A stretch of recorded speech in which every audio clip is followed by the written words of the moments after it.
नमस्कार, मैं हूं अनीशा। स्वागत है आपका जन प्रकाशन न्यूज में।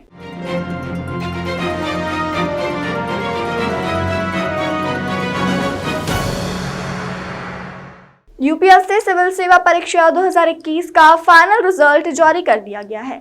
इस बार परीक्षा में श्रुति शर्मा ने टॉप किया है। पहले 3 स्थान पर लड़कियों का कब्जा है। अंकिता अग्रवाल दूसरे, गामिनी सिंगला और उज्जैन के ऐश्वर्य वर्मा चौथे स्थान पर रहे हैं। अब मैं खुद से लड़ गई हूँ, अब मैं हद से बढ़ गई हूँ, जो चाहे कर ले जमाना, अब मैं जिद पे अड़ गई हूँ। मध्य प्रदेश के ऐश्वर्य वर्मा निवासी महानंदा नगर ने चतुर्थ स्थान प्राप्त किया है। 5वां स्थान उत्कर्ष द्विवेदी, 60वां स्थान श्रद्धा गोमी, तन्मय काले निवासी महेश नगर ने 230 रैंक और उज्जैन डीएसपी के पद पर पदस्थ सोनू परमार ने 501 रैंक प्राप्त की है। मुख्यमंत्री शिवराज सिंह चौहान ने ऐश्वर्य वर्मा के चतुर्थ नंबर पर आने पर ट्वीट कर बधाई दी। देश की यूपीएससी सिविल सेवा परीक्षा 2021 के परीक्षा परिणाम घोषित हो गए हैं, जिसमें लाखों लोगों ने भाग लिया था। 2021 के परिणाम में कुल 685 उम्मीदवारों का चयन किया गया है। 685 उम्मीदवारों में से उज्जैन के 5 उम्मीदवार अपनी रैंक हासिल किए हैं। देश में एक बार फिर उज्जैन का नाम रोशन हुआ है। 4 रैंक पर महानंदा निवासी ऐश्वर्य वर्मा आए हैं। 5वीं रैंक उत्कर्ष द्विवेदी, 7वीं रैंक श्रद्धा गोमे, तन्मय काले निवासी महेश नगर ने 230 रैंक और उज्जैन डीएसपी के पद पर पदस्थ सोनू परमार ने 501 रैंक प्राप्त की है। उज्जैन के डीएसपी सोनू परमार ने ड्यूटी के साथ ही कड़ी मेहनत कर अपना मुकाम हासिल किया है। सोनू परमार ने चर्चा में बताया कि पिताजी बीएससी की परीक्षा पास नहीं कर सकते थे और उनका सपना आज यूपीएससी परीक्षा पास कर पूरा हुआ है।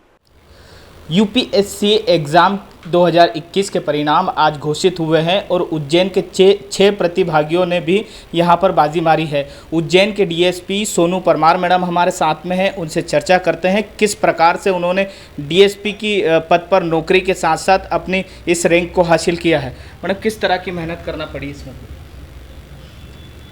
हाँ, मेहनत तो हुई है, लेकिन अभी आज के समय में जो यूपीएससी का ट्रेंड है उसमें मैं ये कहूँगी कि मेहनत के साथ स्मार्ट स्टडी की ज़रूरत है और मैंने वही स्ट्रेटजी अपनाई और आज ये रैंक मिली है मुझे। ये आपके पिताजी का भी सपना था कि वो भी एग्ज़ाम दे, लेकिन किसी कारणवश नहीं दे पाए थे, तो आपने उनका सपना पूरा किया है। किसको आप श्रेय देना चाहेंगे और कितने घंटे आपने पढ़ाई की थी?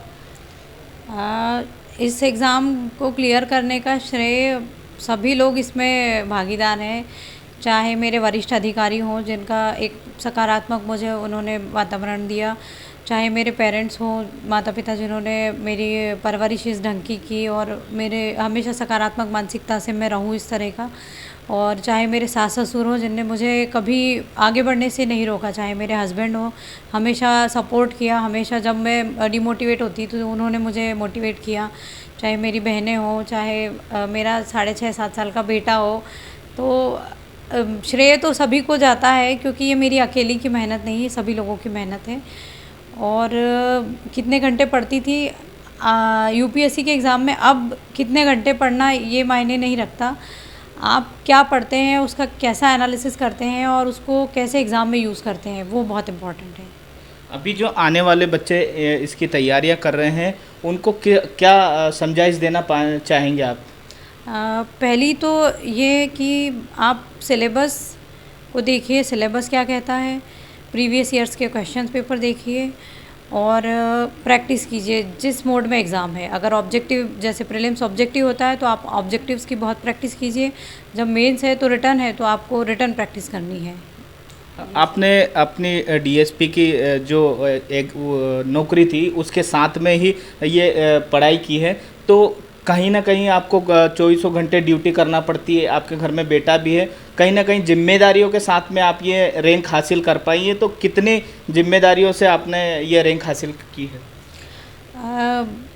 मैं वैसे मोटिवेशन वीडियो देखती रहती हूँ। एक मोटिवेशन वीडियो मैंने गौर गोपाल दास जी का देखा था और उसमें उन्होंने कहा था कि जब हमारा ध्यान लक्ष्य पर होता है या मंजिल पर होता है तो हमें रास्ते में जो उबड़ खाबड़ गड्ढे आते हैं या उबड़ खाबड़ रास्ता आता है तो हम उसको देखते नहीं हैं। तो वैसे ही जो चैलेंजेस होते हैं, अगर आप अपने लक्ष्य पर ध्यान रखते हैं तो आपके लिए ये चैलेंजेस बहुत मायने नहीं रखते हैं, आपका ध्यान सिर्फ लक्ष्य तक पहुंचने का होता है। तो मैं सभी को यही कहूँगी कि अगर उन्होंने ठान लिया है और करना ही है तो कोई भी कर सकता है, किसी भी बैकग्राउंड का बच्चा इस एग्ज़ाम को क्लियर कर सकता है।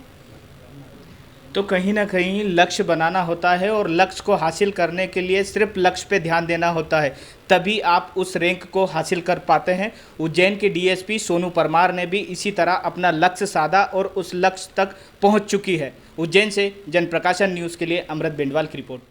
देश दुनिया की तमाम खबरों के लिए चैनल को लाइक, शेयर और सब्सक्राइब जरूर करें।